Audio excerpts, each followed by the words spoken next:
Hello, boys and girls. Welcome to Ommy'z World. And that's right, I'm Ommy. And today, as I promised, I am going to be doing a book study story time with a story called KizzyAnn Stamps about a little girl who had to go to an integrated school and she wasn't that happy about going.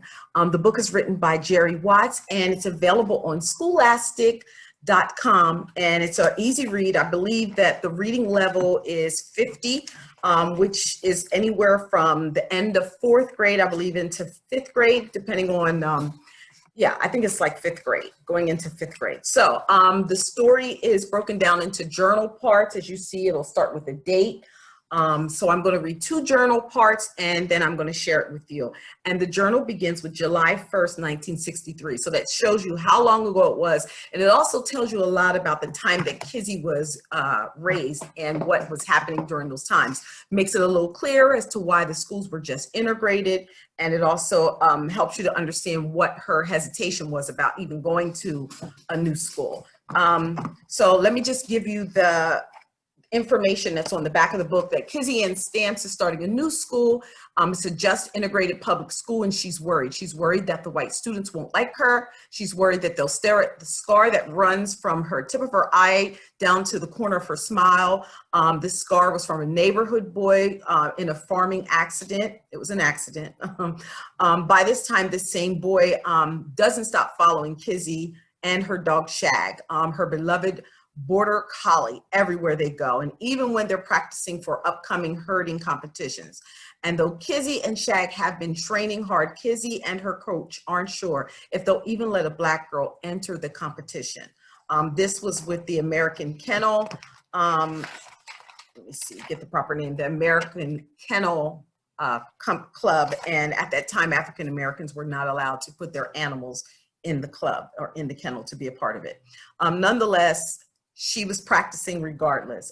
This tender and often humorous novel, KizzyAnn discovers almost everyone has scars to bear and that the dog at your side, and with a dog at your side, you can find the courage to face them head on. So we all have scars is what Kizzy is saying. Hers is more physical and other people have scars that are inside. All right, let's get started in this book. KizzyAnn Stamps by Jerry Watts. All right, Miss Anderson, July 1st, 1963 was her first journal. Dear Miss Anderson, my teacher, Miss Warren, said I have to write you. And when Miss Warren says to do something, you do it. She has taught at the black school for 37 years. My daddy does what she says. The preacher does what she says. And you better believe that I do what she says. And she says that in the spirit of working together. All us black kids should write you letters over the summer so that you can get to know us for a bit before we start at school, in the white school in September. So this is Kizzy writing a letter to her upcoming white teacher. All right, so here I am, I'm writing you. I never thought that I'd write a teacher at a white school. I don't even thought that I ever thought about a white school. Really, before all this integration business got started, but here I am, fixing to go here in September. I guess I should introduce myself. My name is KizzyAnn Stamps. I like reading almost anything, but I hate history. I just don't care what some dead folks said 200 years ago. Sorry, guess that isn't trying to work together the way Miss Warren wants. But Miss Warren would tell you that I am trouble in her class. I guess that's fair. I guess it's fair to say that I think quite often, too often. She says, and I ask questions, a lot of questions, and that's why I would say. So I'm going to stand up for myself, and I'll tell you the truth, even if it means you won't like me. My brother says you're not going to like any of the black kids anyway. You just have to accept us. But I believe in telling the truth, so here it is. I don't want to change to a white school. I just don't. I don't want to. I guess I would say that integrating a school, like my folks say, and they're all fluttered about it. And Miss Warren says that this is an opportunity. And when she says it, the words in capital letters and lit up like the beer sign down at Shorty's pool hall. And even though it meant that she's out of a job and we will all have to walk further to school, she doesn't care. So I don't want to come. Now you know. So that's Kizzy's feelings. She doesn't want to go to the school. And what was really powerful about this part is that even though Miss Warren would no longer have a job at the black school, if Kizzy and all the other African-American children went to the white school, Mrs. Warren didn't care because her focus, her goal was to make sure that Black kids had opportunities. All right, so here we go. July 3rd, 1963, a couple days later. Well, I thank you for writing back, miss. You could have knocked me down with a feather when the mailman said he had a letter for me. He put it in my hand special like, and the whole family was in awe of me getting an address letter to me alone. And that fancy script writing on the outside, my name looked like a machine wrote it in it. And it practically had perfect writing of you, in that practically perfect writing of yours. That envelope and that writing paper was so creamy and thick, I have never held paper like that before. Miss Warren gave us the paper to write our letters to you. And I go to her house each time I need a new paper and she gives me more. And she told me that she would give me as much as I want. But the paper is not that something we have lots sitting around here. I didn't even know that it came in different types. I guess there are lots of things that I don't know though. For example, I didn't know that I'd ever expect that you would really read my letter. Never mind me asking questions about myself. You said you wanted to know more about how I made trouble for Miss Warren. And I can give you a perfect example. We can go along, she and I think we're right like two peas in a pod. And then I find out that I just can't go along with her way of thinking at all. Like she's always asking, saying that education is important, and it isn't that I disagree with that. No, ma'am, not at all. I know education is important, but Miss Warren says equal education is the way out of poverty and the answer to prejudice. How many of you agree with that? Way out of poverty is education. Okay. So writing well and reading well are crucial. I don't just disagree with that. I read well and I write well. I work hard to learn those things, and sometimes I trip up and say, ain't, but I really see what Miss Warren says about how sounding educated is the language of money, the language of getting ahead. Still, Miss Warren won't bend at all. For instance, she only considers you a good writer if you stick with her topics. Topics like heroes and good solid role models such as Frederick Douglass and George Washington Carver and Rosa Parks. Not a dog. So as you notice, Kizzy made mention to Miss Warren only wanting certain things done a certain way. And that bothered Kizzy. Kizzy doesn't always agree with someone else. So she thinks out of the box and she actually likes being who she is. Okay. See, she told us to write about who we most admire. Most of the kids wrote about their grandmothers or their mothers or their uncles or their dads. Brenda Stevens wrote about Rosa Parks, and Brenda Stevens don't even like Rosa Parks because she had to sit in church an extra hour one time listening to an old lady who had met her. And Chester Whitehouse wrote 6 pages on Dr. Martin Luther King Jr. Everybody knows Miss Warren thinks the sun rises and sets with Dr. King. She read his letters from Birmingham jail 3 times to us in 1 week. And then she said his voice rings out in my ears and in my soul and in the future of this nation. It's no wonder that Chester was a teacher's pet for a whole month straight. I didn't think about writing about any of those folks though. I wrote about Shag. Shag is a white and black, all like border collie, excuse me. She has weepy eyes. I wonder sometimes if she's sad, but I think she just doesn't cry as much as her eyes just leak a little. Anyway, I hope so. I done some checking on border collies because my dad didn't really know what kind of dog Shag was when he found her, wandering near the back acres. I went to the library Miss Ann Spencer has for Black folks. As you notice, there are libraries for Black folks in this here text, and looked in the Encyclopedia Britannica. Now, as I mentioned, or as she mentioned in the story, that the encyclopedia was how people found their information. So when I was growing up, we used encyclopedias, dictionaries, and those were the ways you found information. There was no internet, there was no World Wide Web, there was no Google, none of that. So children found their information through research, okay? But it was research using books. All right. So she went and used the Encyclopedia Encyclopedia Britannica, okay, which has everything in it that you would ever want to know.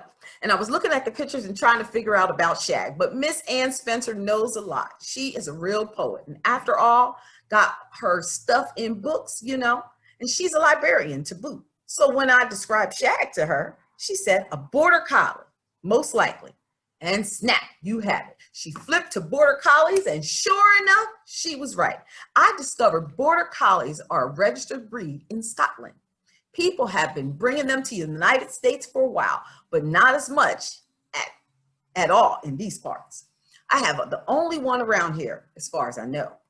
I feed her every day, and Shag likes scraps. But the most important thing for Shag is to work. That's the way border collies are. She brings in the cattle for milking every day, crouching low and nipping at their heels. I think if she'd even get to do this, if she didn't get to do this, she would really cry. As border collies are pig-headed, meaning very stubborn. And I'm guessing that that's why Shag was wandering.